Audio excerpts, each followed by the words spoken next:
According to me, always the child benefit, no. I share benefit. Oh, the police not telling back. Oh, tell me now. Before the rest of no on now.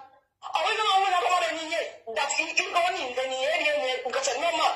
I feel for my wife. Okay? You know, I bet a better for the better for the even when I will be a better for me. I'll pay the guy who I go a job when I have a family. Okay. So, even here, I believe that theory that they took something was even here pay. That's all the name what you are with me. Because a brother trade this girl, or you are for a brother in the junior person in Italy. So, in Italy, I went to see in America, or not even all of you going in. So, even this is the government that cannot wear, not you going in, in America, in here. I cannot believe the way in that town, because I want to know the dead with the salary. In my pay, I don't have women before I don't want to make a pay you go in. Well, finishing the video. Calling and he has to be careful because the one wasn't nobody woman. The name of nobody all that because carry out there, even aware and then you're prison. I don't have prison, all you have to say, almost anybody. Yes.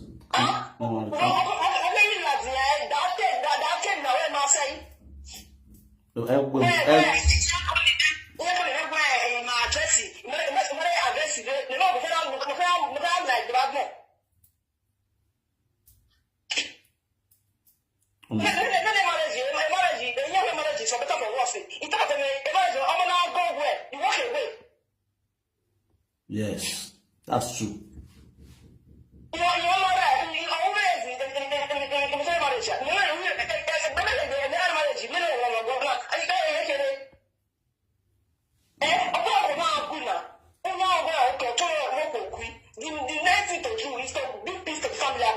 Abo. It's my bestie. We share my bestie. I want to see me. Okay, I police it. We all share a bestie that can chew.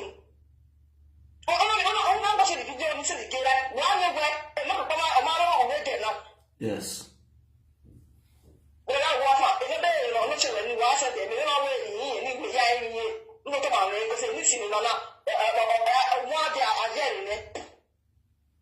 Don't worry. Very sorry, eh? Very sorry for you. Sorry, eh?